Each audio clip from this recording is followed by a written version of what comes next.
बिस्मिल्लाहिर्रहमानिर्रहीम। अस्सलाम वालेकुम। कैसे हैं आप सब लोग? उम्मीद करती हूँ कि आप सब लोग ठीक ठाक होंगे और अपने घरों में खुश और आबाद होंगे। तो मैं हूँ फ़ाइज़ा और वेलकम करती हूँ आपको चटपटे पकवान में। आज मैं बना रही हूँ देगी मटन बिरयानी। माशाल्लाह से बहुत ही अच्छी बनती है और यकीन करें इसका टेस्ट तो है ही लाजवाब, मगर इसकी खुशबू इतनी ज़्यादा अच्छी है कि आपके पड़ोसी भी पूछेंगे कि आज आपके किचन में क्या बना है। तो जल्दी से चलते हैं अपने किचन में और बनाते हैं मज़ेदार सी ये मटन बिरयानी। और अगर आप मेरे चैनल पे नए हैं तो प्लीज़ वीडियो को लाइक कर दें और चटपटे पकवान को सब्सक्राइब कर दें। तो चलें जल्दी से रेसिपी को शुरू करते हैं और बनाते हैं मज़ेदार सी देगी मटन बिरयानी। तो सबसे पहले 1 कप मैंने यहाँ पे घी लिया है। घी में बिरयानी ज़्यादा अच्छी बनती है और अगर आप चाहें तो ऑयल भी इस्तेमाल कर सकती हैं। 3 मीडियम साइज़ के प्याज थे जिन्हें मैंने स्लाइस में कटिंग कर लिया है।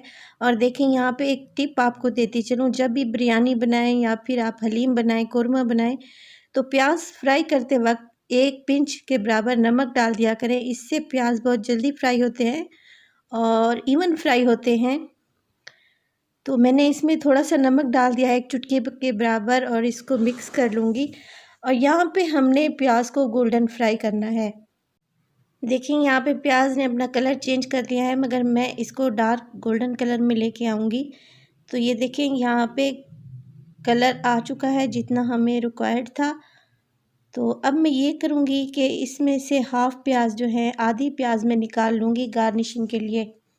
इसीलिए मैंने प्याज ज़्यादा क्वांटिटी में फ्राई की थी ताकि इसमें से आधी प्याज मैं निकाल लूँ। तो देखें प्याज का कलर बस इसी तरीके का होना चाहिए, इतना ही गोल्डन कलर हमें चाहिए था। तो इसमें से आधे प्याज मैं निकाल कर एक साइड पे रख दूँगी और जब हम बिरयानी को असेंबल करने लगेंगे तो ये उस वक्त गार्निशिंग के तौर पर मैं इसको इस्तेमाल करूँगी। अब बाकी बची हुई प्याज में मैं डालूँगी 2 टेबलस्पून भर के अदरक और लहसुन का पेस्ट। और अदरक लहसुन की क्वांटिटी इवन है। 1 टेबलस्पून मैंने अदरक लिया है और 1 टेबलस्पून मैंने लहसुन का पेस्ट लिया है। इन चीज़ों को मिक्स कर लें आप अच्छे से। इसके बाद मैं इसमें शामिल करने लगी हूँ 3 मीडियम साइज़ के टमाटर थे जिन्हें मैंने क्यूब्स कटिंग में रफली कटिंग मैंने की है और इसको मैंने डाल दिया है। यहाँ पे हम मटन का कोरमा तैयार कर रहे हैं। बहुत ही स्पेशल कोरमा है, बहुत खुशबूदार और बहुत ही जायकेदार। तो अब कुछ स्पाइसेस इसमें शामिल करूँगी। खड़े मसाले हैं यहाँ पे मेरे पास, बड़ी इलायची है 2 अदद और लौंग है 5 से 6 दाने, ये डाल दें। इसके बाद मेरे पास है दालचीनी 2 स्टिक्स और बादियान के फूल 2 अदद, ये शामिल कर दें। 1 टीस्पून है काली मिर्च और 3 से 4 छोटी हरी इलायची है, ये भी इसमें डाल दूँगी। तेज़पात है बे लीफ 2 अदद, ये भी मैंने इसमें शामिल कर दिए हैं और इन चीज़ों को मिक्स कर लिया है। 1 किलो यहाँ पे ले रही हूँ मैं मटन और मटन को पहले मैंने अच्छे से वॉश किया है और इसको ऐड कर दें। ऐड करने के बाद इसको मिक्स करें और इसको 5 मिनट तक हमने इसकी भुनाई करनी है, क्योंकि मटन में एक टिपिकल सी स्मेल होती है और वो भूनने की वजह से स्मेल इसमें से चली जाएगी। तो यहाँ पे मैं इसकी 5 मिनट तक भुनाई करूँगी और इसको कवर लगा दूँगी ताकि अच्छे से सारे मसाले इसमें रच बस जाएँ। तो 5 मिनट के बाद चेक करते हैं कि हमारा मटन कहाँ तक पहुँचा। तो ये देखें यहाँ पे मटन अच्छे से भुन चुका है और जो टमाटर मैंने इसमें शामिल किए थे वो भी सॉफ्ट हो चुके हैं। अब मैं इसमें डालने लगी हूँ 2 से 3 गिलास पानी। और अगर आप प्रेशर कुकर इस्तेमाल कर रही हैं तो फिर आप 1 से 1.5 गिलास पानी शामिल करें और इसको 15 मिनट की वेट दे दें। मैं इसको तकरीबन 35 मिनट तक पकाऊंगी ताकि हमारा मीट अच्छे से टेंडर और सॉफ्ट हो जाए। और जो खड़े मसाले मैंने डाले हैं इसकी भी खुशबू अच्छे तरीके से इस यखनी में आ जाए। तो इसको कवर लगा देंगे 30 से 35 मिनट के लिए। तो फ्रेंड्स यहाँ पे चावल मैंने बॉईल करने रख दिए हैं। चावल मैं यहाँ पे कायनात इस्तेमाल कर रही हूँ और मैं इनको तकरीबन 90% तक पका लूँगी। ये देखें ये चावल यहाँ पे बॉईल हो रहे हैं। 1 किलो चावल थे मेरे पास जिन्हें मैंने 20 से 25 मिनट पहले भिगो दिया था। तो चलिए मटन को चेक कर लेते हैं। तकरीबन 35 मिनट हो चुके हैं और चेक करते हैं कि मटन हमारा सॉफ्ट हुआ कि नहीं। और यहाँ पे देखिए पानी तकरीबन सूख चुका है और मटन को चेक करते हैं। माशाल्लाह से ये टेंडर हो चुका है, बिल्कुल सॉफ्ट हो चुका है। अब इस स्टेज पे मैं कुछ पाउडर स्पाइसेस इसमें शामिल करूँगी ताकि बिरयानी का टेस्ट मज़ीद इन्हेंस हो सके। तो मैं यहाँ पे शामिल कर रही हूँ 1 टेबलस्पून है मेरे पास सुर्ख मिर्च का पाउडर, और इसके बाद मैं इसमें डाल दूँगी सूखा धनिया पाउडर है मेरे पास 1 टेबलस्पून, हल्दी है हाफ़ टी स्पून, और इन चीज़ों को हमने मिक्स कर लेना है अच्छे से। माशाल्लाह से देखें कोरमे का कितना प्यारा सा कलर आया है और इसकी खुशबू भी बेहतरीन है। तो यहाँ पे हम भुनाई करेंगे मज़ीद 5 मिनट तक, और 1 टेबलस्पून में इसमें डालूँगी नमक, या अकॉर्डिंग टू योर टेस्ट जैसा नमक आप खाते हैं, और 3 से 4 हरी मिर्चें हैं जिनकी डंडी मैंने निकाल ली है और इसको शामिल कर दें।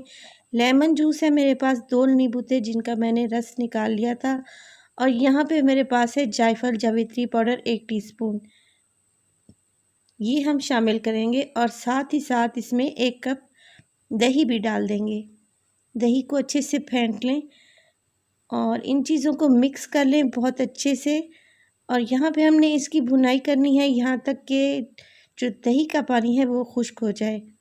और तकरीबन 5 से 7 मिनट गुज़र चुके हैं, तो चलें चेक करते हैं कि हमारा देगी कोरमा कहाँ तक पहुँचा।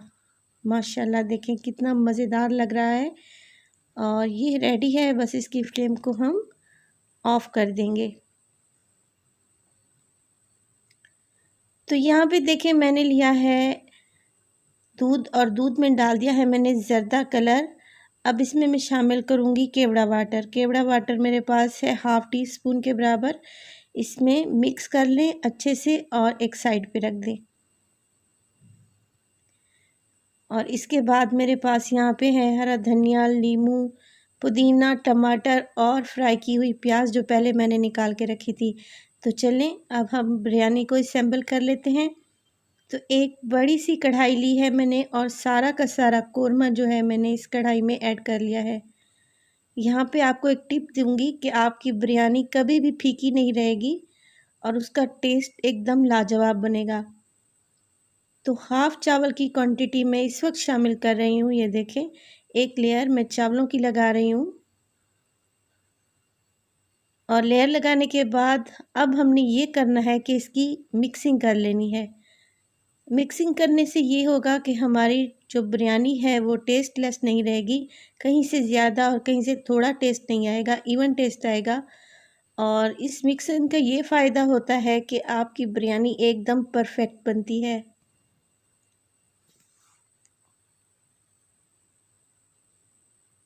तो राइस को आपने यहाँ पे मिक्स करना है, मगर बिल्कुल हल्के हाथों से। ये देखें ये बहुत ही सॉफ्ट और जूसी बिरयानी बनेगी और बिल्कुल रूखी और फीकी नहीं रहेगी इंशाल्लाह। तो यहाँ पे मैंने मिक्सिंग कर ली है। हाफ़ चावल मैंने अब डाले थे, और जो हाफ़ बच गए थे वो इसके ऊपर डालूँगी। थोड़ा सा धनिया और पुदीना इस पे डालेंगे खुशबू और टेस्ट के लिए। बहुत ही प्यारी खुशबू आती है धनिया और पुदीना की। और थोड़ा सा तला हुआ प्याज इसके ऊपर मैं डालूँगी, और इसके बाद मैं इस पे जो बचे हुए चावल थे उसकी एक लेयर लगा दूँगी। ये तरीका बहुत ही कारआमद है और आप लोगों को बहुत ही पसंद आएगा। जो नए बनाने और सीखने वाले हैं उनके लिए ये बहुत यूज़फुल टिप है। इससे हमारे चावल बिल्कुल भी ख़राब नहीं होते और बहुत ही प्यारा सा टेस्ट आ जाता है। तो यहाँ पे दूसरी लेयर मैंने चावलों की लगा ली है। अब इस पे टमाटर गार्निश करेंगे, नींबू गार्निश करेंगे, हरा धनिया और पुदीना डालेंगे, और इसके बाद तली हुई प्याज डालूँगी मैं। देखें बिरयानी की लुक माशाल्लाह से अब इसे कितनी प्यारी लग रही है। और इस तरीके से बिरयानी बनाएं और अपने घर वालों को खुश कर दें। तो यहाँ पे प्याज की एक लेयर मैं लगा रही हूँ। तो बस जी हमारी बिरयानी रेडी है। ये जर्दे वाला कलर जिसमें मैंने केवड़ा वाटर मिक्स करके रखा हुआ था, एंड में ये डाल दें और इस पे कवर लगा दें, और इसको 15 से 20 मिनट के लिए बिल्कुल स्लो फ्लेम पे दम पे लगा दें। तो जनाब 15 मिनट गुजर चुके हैं। चलिए चेक करते हैं हमारी बिरयानी। माशाल्लाह देखें कितनी मज़ेदार लग रही है। इसकी लुक ही अच्छी नहीं, इसका टेस्ट भी लाजवाब है। आपको मेरी रेसिपी इंशाल्लाह पसंद आएगी। अगर पसंद आए तो प्लीज़ वीडियो को लाइक करें और चटपटे पकवान को सब्सक्राइब करें और विज़िट करें चटपटे पकवान पे। आपको मज़ीद इस तरह की अच्छी रेसिपीज़ मिलेंगी बेकिंग के हवाले से, और इसके अलावा बहुत ही अच्छी रेसिपीज़ हैं। इंशाल्लाह आपको चटपटे पकवान पसंद आएगा। कमेंट सेक्शन में मुझे ज़रूर बताएं कि आपको ये वाली बिरयानी कैसी लगी। देगी मटन बिरयानी बहुत ही लाजवाब है और इंशाल्लाह आपको बहुत ही पसंद आएगी। आपने इस रेसिपी को ज़रूर ट्राई करना है। और फ़ायज़ा को दीजिए इजाज़त। टिल देन, अल्लाह निगहबान।